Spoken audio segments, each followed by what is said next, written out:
할렐루야. 네. 오늘 여러분들을 만나서 반갑고 감사를 드립니다.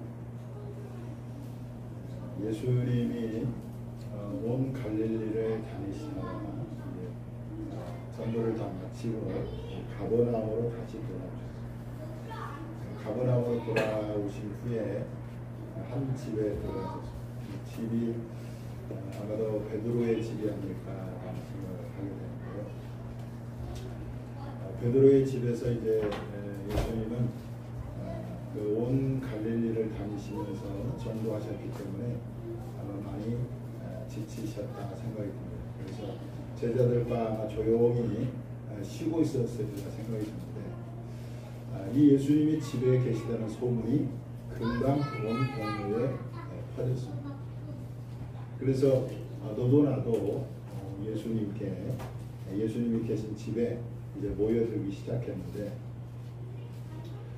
오늘 본문에 보니까 얼마나 많이 모였는지 문 앞까지도 들어설 자리가 없었다 이렇게 기록되었습니다. 17세기 그 영국 부흥의 주역인 이 조지 히필드가 미국의 이제 미들타운이라는 곳에 가서 설교를 하게 되는데 이 조지 히필드 목사님이 영국에서도 유명했지만 미국에서도 굉장한 유명한 부흥사였습니다. 그 조지 히필드가 이제 미들타운에서 설교한다는 소식을 누가 들었냐면 나단 콜이라는 농부가 있고요. 그 농부가 밭에서 일을 하다가 이제 조지 히필드 목사님이 미들타운에서 설교한다 이 소식을 듣고 이제 그가 쓴 일기를 보면은 이렇게 나옵니다. 제가 그 당시의 상황을 좀 더 정확하게 여러분들에게 전달하기 위해서 그 나단 콜이 쓴 일기를 제가 가져와 봤는데요. 이 사람의 쓴 글입니다.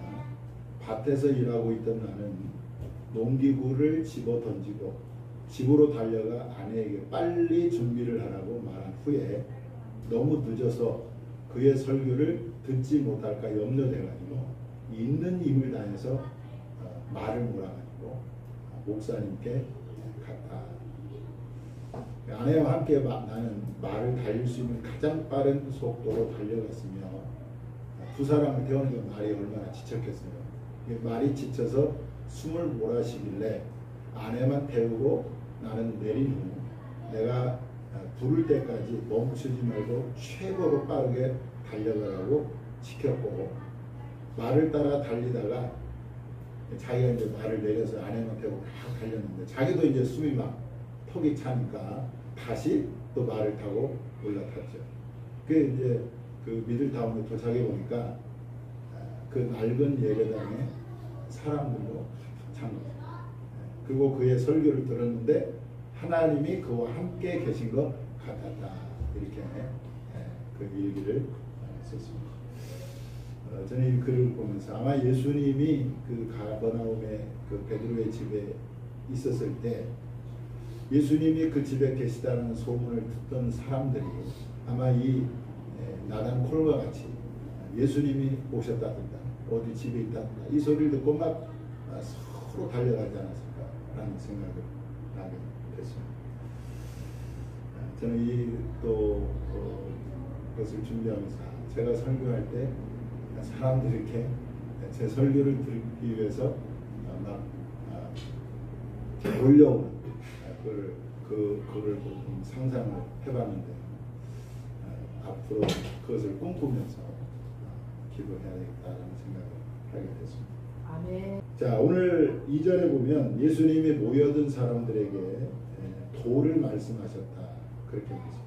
예수께서 그들에게 도를 말씀하시더니 그런데 가끔 가다 보면 길에서 도를 아십니까? 이렇게 말을 하면서 접근하는 사람들이 있습니다. 이 도를 아십니까? 라고 하는 이 사람들은 그 대순진리라고 하는 그 종교의 사람들인데 이 사람들이 사람들을 데리고 가서 하는 말이 당신은 보니까 인덕이 후하고 덕이 있어 보이니까 조상들에게 제사를 지내면 아마 앞길이 환하게 풀릴 것이라고 그렇게 하면서 200만 원, 300만 원, 500만 원 제사를 드리게 합니다. 근데 여러분 그거는 다 거짓된 것이고 헛된 것이기 때문에 절대 거기에 현혹되지 않기를 바랍니다. 그러니까 여러분 우리가 정말 정신을 안 차리면은요 사단이 그 이단들을 통해서 얼마나 우리를 미혹하는지 우리가 잘 분별해야 돼요. 예수님이 말씀하시는 도는 그 도가 아니고 바로 이 도는 바로 하나님의 말씀인 거죠. 그래서 예수님은 하나님의 말씀을 가르치셨습니다. 여러분들 예수님께 여러분들이 무엇을 기대하고 나오고 계십니까? 어떤 사람은 예수님께 복을 기대하고 나오고 또 어떤 사람은 예수님께 병 낫기 위해서 나오고 어떤 사람은 자신의 삶의 문제를 해결하기 위해서 예수님께 나오는데 정말 저와 여러분이 예수님께 기대해야 될 것은 뭐냐? 바로 하나님의 말씀이라는 말씀. 아멘. 그래서 우리는요 정말 하나님의 말씀을 듣기 위해서 예수님께 나오고 교회에 나와야 됩니다. 주만나 큐티 여러분들 잘 하고 계시죠? 어제 그 주만나 큐티 토요일 말씀에 이런 말씀이 나왔습니다. 자, 읽어보겠습니다. 시작. 또 너도 알지 못하면 내 조상들도 알지 못하던 만나를 내게 먹으신 것은 사람이 떡으로만 사는 것이 아니요 여호와의 입에서 나오는 모든 말씀으로 사는 줄을 내가 알게 하려 하시니라. 그래서 사람은 떡으로만 사는 것이 아니라 특별히 성도들은 하나님의 입에서 나오는 모든 말씀으로 산다 이렇게 말씀합니다. 그래서 우리는요 주님 앞에 나오거나 교회 나올 때 항상 오늘은 하나님께서 나에게 어떤 말씀을 주실까 라고 하는 기대 속에서 주님 앞에 나올 수 있기를 바랍니다. 자, 예수님이 지금 집에 모인 사람들에게 열심히 하나님 말씀을 가르치고 오셨는데 그때 일단의 사람들이 한 중풍병자를 네 사람에게 메워가지고 예수님께 왔습니다. 근데 와서 보니까 집 안팎으로 사람들로 가득 차가지고 예수님께 가까이 접근할 수가 없는 거죠. 그 인해 장막으로 인해서 예수님께 가는 길이 막힌 것입니다. 여러분들 우리가 이제 전도를 하게 되면 전혀 믿지 않는 이 불신자가 교회에 나오게 됩니다. 근데 그 사람들이 나와가지고 제일 먼저 예수님을 만나는 거예요. 제일 먼저 누구를 만나죠? 사람들을 만나요. 먼저 기존에 믿는 성도들을 만나는 거죠. 그래서 이 기존에 믿는 성도들의 역할이 굉장히 중요해요. 왜냐? 기존에 믿는 성도들이 예수님께 가까이 갈 수 있는 안내자가 될 수도 있지만 오히려 예수님께 가는 길을 가로막는 방해자가 될 수도 있다는 것이죠. 많은 경우 전도된 이 초신자들이 교회에 나왔다가 떨어져 나가는 이유가 뭐냐? 기존에 믿는 성도들에게 실망하고 또 그들에게 시험이 들어가지고 정작 만나야 될 예수님을 만나지 못한 채 교회를 떠나는 사람들이 많다는 거죠. 그렇기 때문에 우리가 정말 먼저 믿는 이 기존의 성도들의 그 신앙이 굉장히 중요합니다. 그들에게 정말로 신앙의 모본을 보이고 또 그들을 따뜻하게 맞이해주고 그리고 예수님께 더 가까이 갈 수 있도록 옆에서 안내자 역할을 해야 되는데 오히려 나중에 믿는 사람들을 좀 열심히 하면요 그걸 시샘해가지고 막 또 비난하고 그런 경우가 너무 많아요. 그래서 여러분 우리가 교회에 처음 나온 사람들에게 예수님께 가는 안내자가 되고 방해자가 되지 않기를 바랍니다. 자, 사람들이라는 이 장애물로 인해서 예수님께 데려갈 수 없게 되자 이 네 사람은 이 중풍병자를 비롯한 네 사람은 어떻게 했냐? 세상에 예수님이 계신 그 집에 지붕에 올라가서 지붕을 뜯기 시작합니다. 그리고 그 지붕에 구멍을 냈는데, 여러분들 그 사람이 누운 들것 이 상을 내리려면 지붕도 뭐 조그만 구멍 뚫어서 될 게 아니잖아요. 엄청나게 큰 구멍을 뚫어가지고 거기다가 상을 내렸다. 저는 여기서 몇 가지를 발견하게 되는데, 여러분 이 중풍병자는 비록 중풍병에 걸렸지만 그래도 그가 이렇게 어려움을 정하고 위기에 처했을 때 그를 도와줄 수 있는 최소한의 4명의 친구가 있었다. 그래서 여러분들 우리가 저도 이제 지금까지 살아보면서 보면 참 인간관계가 여러 사람 만날 필요가 없이 정말 꼭 내가 필요한 사람은 어떻게 보면 4명이 전부가 아닌가라는 생각도 해봅니다. 정말 내가 어려울 때, 내가 위기 처할 때 발벗고 나설 수 있는 친구 4명만 있으면 그 인생은 내가 볼 때는 성공한 인생이다라는 생각이 들어요. 근데 만약에 4명만 없다 할지라도 여러분 예수님을 여러분들의 평생의 친구로 삼으시기를 바랍니다. 아멘. 우리가 그 모래 위에 발자국을 들어보지 않았습니까? 예수님과 함께 인생을 걸어가는데, 모래 위를 걸어가는데 발자국이 자기가 편안할 때는 분명히 4개였는데 자기가 너무 힘들고 어려울 때 발자국이 한 개인 것을 발견하고, 그때 이제 예수님께 따지지 않습니까? 내가 정말 예수님, 내가 힘들 때 예수님 도대체 어디 갔습니까? 라고 따졌을 때 주님 뭐라 그래요? 내가 너를 안고 걸어간다. 네가 너무 힘들어해서 내가 너를 업고 걸어간다. 이렇게 말씀하시지 않습니까? 그러니까 예수님을 나의 친구로 삼으면 예수님은 내가 기쁠 때나 슬플 때나 항상 나를 떠나지 않냐고 나와 동행하시고, 그리고 죽음 이후까지도 예수님 나의 친구가 되셔서 우리를 천국으로 인도에 들어가 하실 줄 믿습니다. 그러니까 여러분 예수님을 친구로 삼는 저와 여러분이 될 수 있기를 바랍니다. 자, 그리고 이 4사람이 처음에 사람들에게 막혔어요. 예수님께 가는 길이 막혔어요. 그러니까 이제 어떻게 합니까? 그냥 포기하고 돌아간 것이 아니라 지붕에 올라가서 지붕을 뜯고 그리고 구멍을 내서 그 중풍 환자를 이렇게 상으로 줄을 달아서 내리잖아요. 여기서 우리는 이 4사람과 중풍병자의 어떤 모습을 발견합니까? 내가 반드시 예수님을 만나고야 말겠다는 그런 열정, 그런 믿음을 우리가 발견할 수가 있습니다. 여러분, 우리가요 어떤 사람을 하나님께서 만나주시냐 할 때 내가 하나님을 만나야 되겠다라는 그런 확고한 믿음, 그런 확고한 열정과 열망이 있는 사람에게 주님은 만나주신다. 아멘. 자, 예레미야 29장 13절에 이렇게 나옵니다. 자, 읽어보겠습니다. 시작. 너희가 전심으로 나를 찾고 찾으면 나를 만나리라. 여기서 전심이 들어갔잖아요. 마음을 다시 전심으로 나를 찾고 그리고 또 찾으면 그래요. 그러니까 주님을 만나고자 하는 간절한 열망이 있는 사람이 그 사람을 주님이 만나 주신다.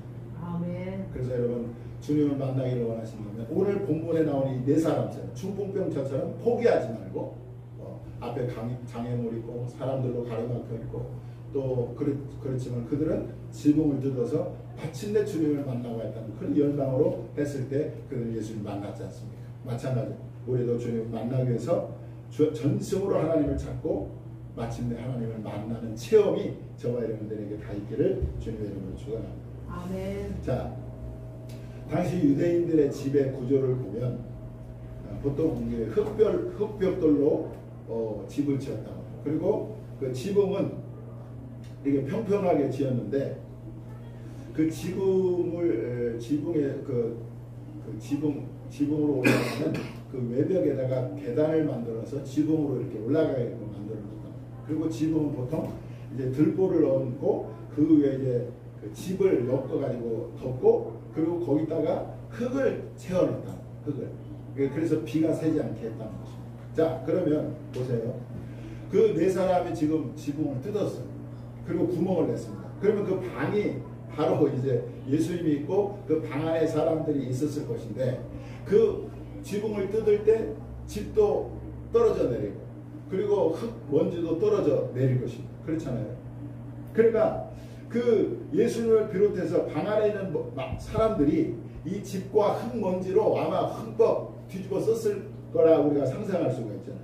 그리고 멀쩡한 남의 지붕을 뜯어놨으니까 어떻게 보면 집을 망가뜨린 거잖아요. 그죠?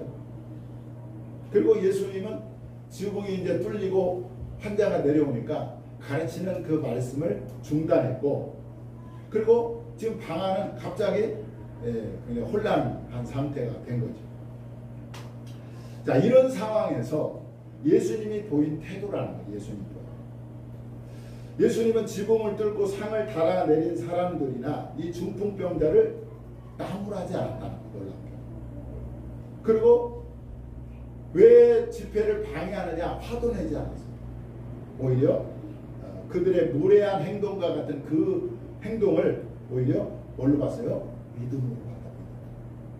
그래서 5절에 보니까 예수께서 그들의 믿음을 보시고 이렇게 그들의 믿음을 보시고. 여러분, 야곱은 둘째잖아요. 둘째. 그러니까 이 사람은 하나님에 대한 어떤 축복에 대한 그 욕심이 대단한 사람. 그래서 에서가 이제 밖에 나가서 이제 사냥하다가 돌아오고 막 배가 너무 고파서 이제 죽게 되었을 때 야곱이 그 약점을 이용해 가지고 뭡니까? 팥죽을 한 것을 줘가지고 그 장자권을 사잖아요. 장자권을 뺏어 가잖아요.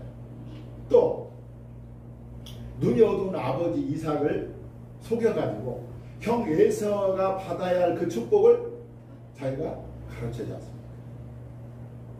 자, 형을 두 번이나 속였잖아요. 한 번은 팥죽 한 그릇으로 장자권을 뺏어가버려요. 그리고 아버지 이삭을 속여서 에서가 받을 축복을 자기가 가르쳐가버려요.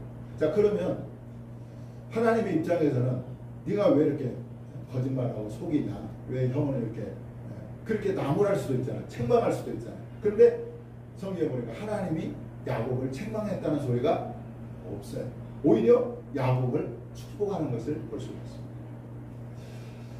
그리고 하나님은 놀랍게도 장자인 에서를 제하고 그 야곱을 아브라함과 이삭과 함께 믿음의 조상이 되게 뿐만 아니라 야곱을 통해서 인류의 조상, 인류의 구원자이신 예수님이 야곱의 혈통을 통해서 이렇게 나게 하셨습니다.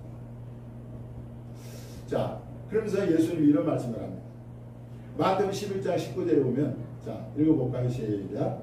세례 요한의 때부터 지금까지 천국은 침노를 당하니 침노하는 자는 빼앗는다. 아멘. 그러니까요, 이 지금 본문에 나오는 중풍병자나 이 네 사람도 그렇고 야곱도 그렇고 그들은 천국을 어떻게 했어요? 침노합니다. 그 침노하는 자가 빼앗는다 이런 말씀을 하셨습니다. 그래서 우리는요 정말 하나님의 은혜에 대해서는 욕심을 가져야 돼요. 아멘. 그 욕심을 너 욕심이 많다라고 말하죠. 존 로저스라는 사람은 그야말로 집안에서 내놓을 만큼 그렇게 말썽 부르기 아주 문제였다. 근데 이 사람이 하나님의 은혜를 받았어요. 근데 은혜를 받았는데 보통 은혜를 받은 거예요. 그럼에도 불구하고 자신은 하나도 은혜를 받지 않은 사람처럼 그렇게 하나님께 또 은혜를 구했다는 말이 있습니다. 여러분, 은혜에 욕심을 낼 수 있기를 바랍니다. 그런데 하나님께서 그 사람을 오히려 축복한다는 것을 우리가 알 수가 있습니다. 아멘. 자, 중풍병자는 자신의 병을 고치기 위해서 예수님께 나왔습니다. 그런데 예수님은 먼저 중풍병을 고친 게 아니라 이 중풍병자에게 뭘 했죠? 죄사함을 선포하셨어요. 중풍병자에게 이르시되 작은 자야 내 죄사함을 받아. 지금 중풍병을 고치기 위해서 예수님께 나왔는데 예수님은 병을 고쳐주시지 않고 죄사함을 먼저 선포를 했다는 거예요. 자, 여러분, 왜 예수님은 중풍병을 먼저 고치지 않고 죄사함을 먼저 선포하셨을까라고 할 때 예수님은요 육신의 질병보다 죄를 더 심각하게 보셨다. 자, 여러분 죄는요 모든 질병의 원인이 바로 죄인 것입니다. 그러니까 우리가 병을 치료할 때도 증상보다도 그 병의 근원을 치료해야 병이 낫잖아요. 마찬가지로 이 질병의 근원이 뭐냐 따지고 보면 죄라는 죄. 그래서 예수님은 질병의 원인이 되는 이 죄를 삶으로 말미암아 원천적으로 그를 고쳐 주시려고 했다는 거죠. 뿐만 아니라 이 죄는 모든 질병의 원인뿐만 아니라 하나님과의 관계를 끊어놓지 않습니다. 그리고 죄는 본질상 우리에게 뭘 갖다 줍니까? 어둠과 그리고 슬픔과 비참함과 사망을 갖다 준다.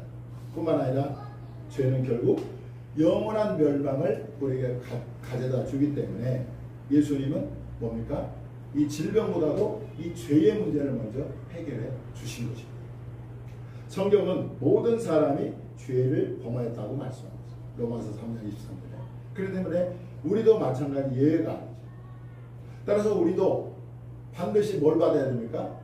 죄사함을 받아요. 죄사함. 자, 오늘 예수님이 죄를 사해 주셨는데 중풍병자의 죄를 먼저 사해 주셨는데 이 죄사함을 해주신 그 모습을 통해서 우리는 몇 가지를 발견할 수가 있습니다. 죄사함은 예수님이 죄인에게 일방적으로 베푸시는 은혜다. 자, 중풍병자가요 자기에게 저의 죄를 좀 사해 주시라고 요구하지 않았어요. 그런데 예수님은 일방적으로 그에게 죄사함을 선포하셨다는 것입니다. 또 이 죄사함은 오직 누구만 베푸실 수 있는 은혜입니까? 하나님만 베푸실 수 있는 은혜다. 오늘 7절에 보니까 서기관들이 말하지 않습니까? 아니 하나님만 하실 수 있는 죄사함을 당신이 뭔데 죄를 사했다 하느냐? 신성모독이다 라고 했잖아요. 그러니까 하나님만이 죄를 베풀 수가 죄사함의 은혜를 베풀 수가 있는데 그러면 뭐예요? 예수님이 죄사함을 선포했다는 것은 예수님이 누구라는 거예요? 하나님입니다. 그리고 예수님은 또 친히 말씀합니다. 나에게는 오직 죄를 사는 권세가 있다. 그러니까 이 세상에서 유일하게 죄를 사는 권세가 있는 분이 누구예요? 예수입니다. 예수. 자, 사도행전 10장 43절 한번 보겠습니다. 자, 경비자매 읽어보겠어요. 자, 시작. 그에 대하여 모든 선지자도 증언하되 그를 믿는 사람들이 다 그의 이름을 힘입어 죄사함을 받는다 하였느니라. 자, 그를 믿는 사람, 예수를 믿는 사람들이 다 그의 이름을 힘입어 예수의 이름을 힘입어 죄사함을 받는다라고 말씀하고 있습니다. 자, 에베소서 1장 7절도 한번 읽어보겠습니다. 시작. 우리는 그리스도 안에서 그의 은혜의 풍성함을 따라 그의 피로 말미암아 속량 곧 죄사함을 받았느니라. 그의 피로, 예수의 피로 죄사함을 받는다라고 말씀하고 있습니다. 독일의 개혁교회 목사 크롬 마어는 이렇게 말했습니다. 우리는 사죄를 받아야 합니다. 그리스도의 피로 씻겨지지 않는 사람은 그와 함께 누구와 함께 예수와 함께 있을 수 없으며 그의 나라의 공약을 누릴 수 없다고 하는 것은 영원한 진리입니다 라고 말씀합니다. 그래서 우리는 예수님의 피로 예수님의 이름으로 반드시 뭘 받아야 돼요? 죄사함을 받아야 돼요. 여러분들 정말 오늘 중풍병자에게 예수님께서 죄사함의 은혜를 베풀어 주신 것처럼 하나님 나에게도 이 죄사함의 은혜를 베풀어 주시옵소서. 이렇게 여러분들 구할 수 있기를 바랍니다. 죄사함을 받은 사람들이 하나님의 나라 거룩한 천국에 들어갈 수 있다는 것을 꼭 기억하시기 바랍니다. 자, 예수님은 중풍병자에게 죄사함을 선포하신 후에 이제 치유를 선포하시죠. 일어나 내 상을 가지고 집으로 가라. 그렇게 치유를 선포할 때에 그 치유 선포 동시에 중풍병자가 그 중풍병이 나아가지고 이제 중풍병이 보통 이 반신불수를 하잖아요. 걷지 못하고 말도 어눌하고 손발을 잘 쓰지 못하지 않습니까? 그런데 예수님의 치유 선포와 동시에 그 사람이 완전히 나아가지고 자기가 누워있던 그 상을 가지고 집으로 돌아가는 그런 놀라운 치유가 일어났습니다. 그 광경을 본 사람들이 하나님께 영광을 돌렸다. 말씀의 결론입니다. 여러분들 오늘 말씀의 핵심은 예수님으로부터 반드시 죄사함의 은혜를 받아야 된다.